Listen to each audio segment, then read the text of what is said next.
On July 13th of 2024, the Gilmore Car Museum in Hickory Corners, Michigan hosted the Deutschmarks Car Show. Deutschmarks has quickly grown to be the largest German-only car show in the United States. They had 646 amazing cars in attendance this year.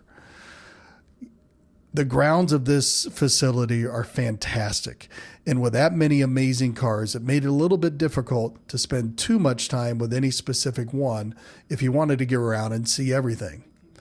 I drove my recently purchased 71 Porsche 914 to the event, and I was keeping my eye out for other 914s so I could make some new connections and learn more about these little cars.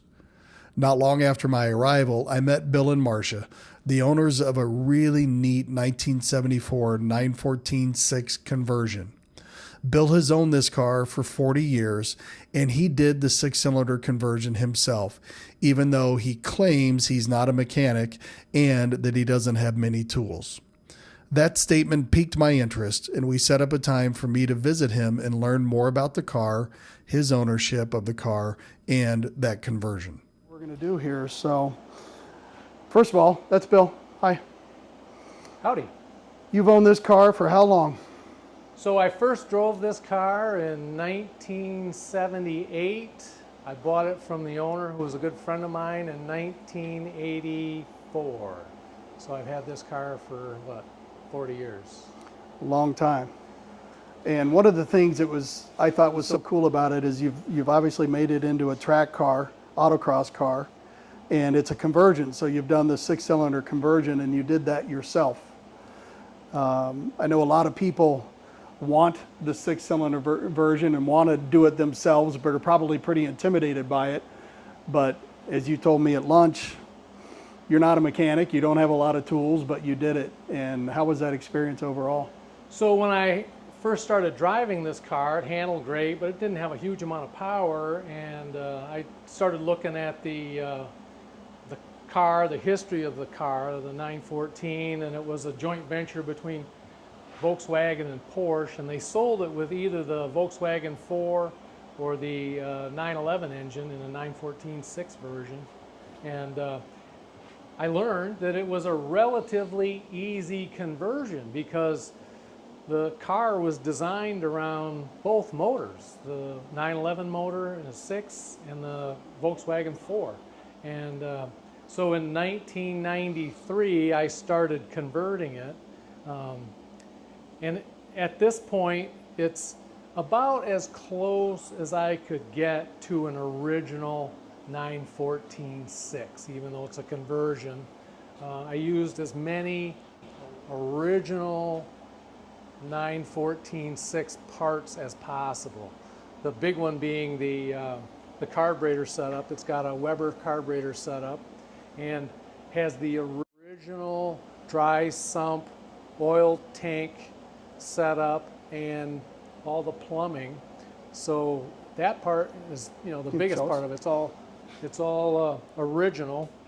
And then the most recent thing I did is I converted the 4-bolt hubs to 5-bolt hubs and found myself a set of used 15-inch Fuchs. And the main thing is the oil tank. The car is designed for the oil tank, and you just have to drill out a couple of holes that are already stamped and install that oil reserve tank and then put in the plumbing. And you said you had this gentleman in Iowa City build the engine, and he did everything as correct as possible, right down to the carbs and the oil tank and everything, huh? Yeah, when we lived in Cedar Rapids back in the early 90s, there's a local Porsche mechanic at the time who had an independent shop, and I was talking to him about it, and he said, well, I'll put a motor together for you, I'll make it as original as possible with the carbs. And so he had a 73 911 engine, must have been laying in the back of his shop, and he rebuilt it for me, set it up with the carbs, set it up with a 914-6 oil cooler, and bolted right in. And what'd that cost you back then?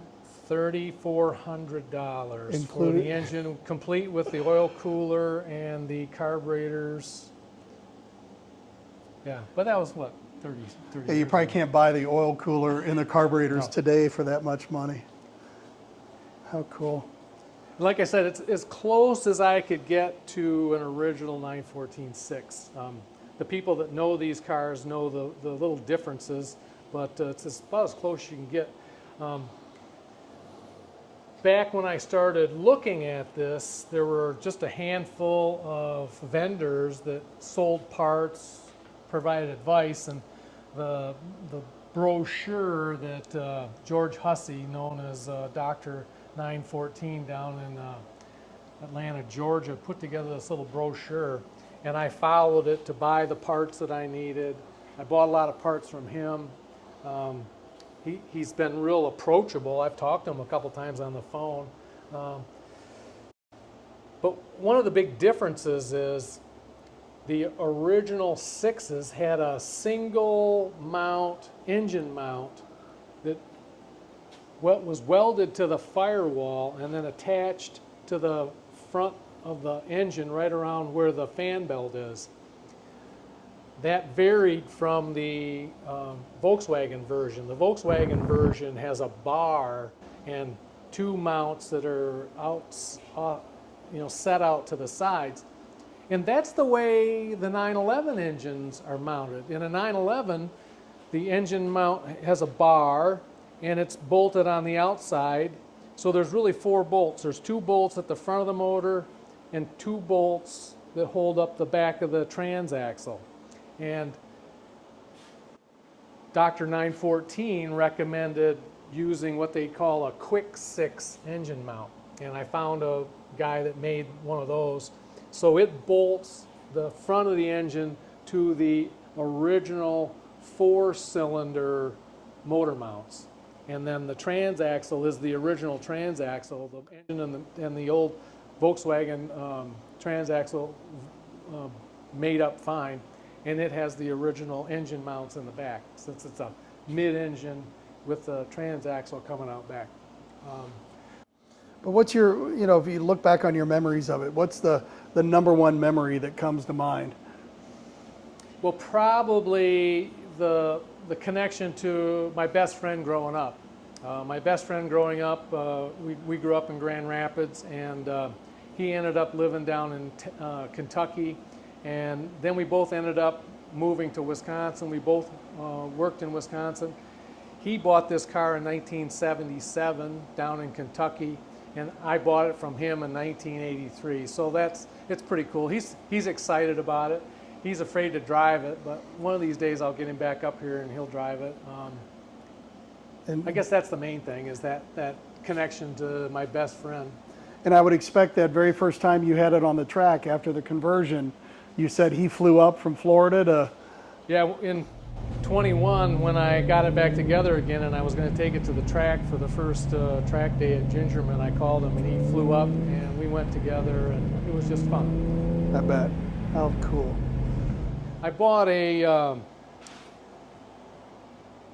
Safety Devices. It's a brand name. It's a manufactured roll cage for this car, and I had that welded in, and so it's got a full roll cage. Safety Devices is an English company.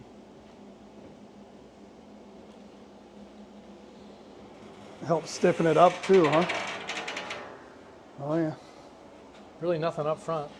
And as you can see, it's not totally restored. At least they painted the the trunk area when I had it painted. Oh, that's right, because this car was originally a minty green Yeah, it was a color. kind of a turquoise, minty, metallic, and you can see the original color right here on this piece that got missed. That was the original color.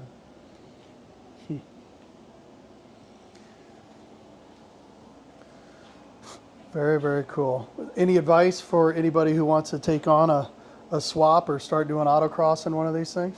So I've never really had much mechanical experience. I've never done engine work or swapped motors before, but this is a relatively simple conversion because the engine that I put in it this car was designed around. So it's basically bolting. You have to change some wiring and a few little accessories, but it's a relatively simple one, and I would encourage people. Now, the next thing that I plan to do is, this is a 74 914, but there are 911 parts that are interchangeable, and the front suspension is a Porsche 911 suspension, and you can upgrade through the mid 80s, and I have a 1984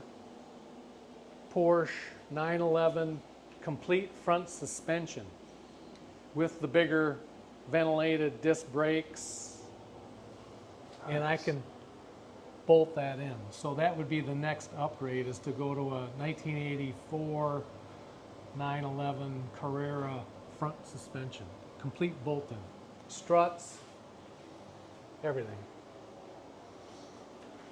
That's fantastic. I hear the brake calipers on these can be a little tricky to deal with. You know, I've never really felt like it was under braked. It seems like it works pretty good. I've got the stock 914 brake rotors and calipers. I've had them rebuilt. I got rebuilds from PMB, and I've changed the brake lines. I've changed the fuel lines. I do have a lot of upgraded parts, but the brakes really aren't too bad. So it's not like I'm doing big time racing. I autocross and I do track days with it, and they seem adequate. I did upgrade the master cylinder to the 19 millimeter, which they all advise going to. And if you're going to go to a newer 911 front suspension and the bigger brakes, you want to upgrade the master cylinder to a 19 millimeter.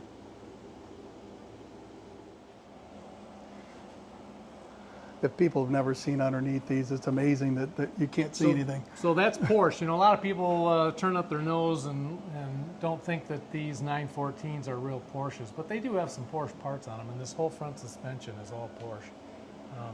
Well, I think I told you, when I bought mine just a month ago, Yeah. I didn't know anything about them. I just knew I always liked them, and I wanted to buy one before they just got stupid expensive like everything else that's air-cooled with a Porsche logo on it. The shift mechanism had to be modified, and then these are aftermarket stainless steel headers that I bought from a guy, McFarland, over in Wisconsin. They're like jewelry. They're just beautiful stainless steel headers.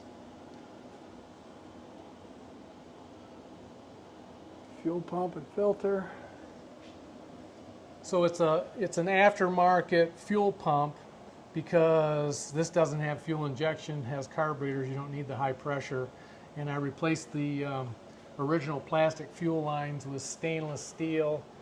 There's several different guys that make those. You better stop saying you're not a mechanic. Well, I bolt stuff on.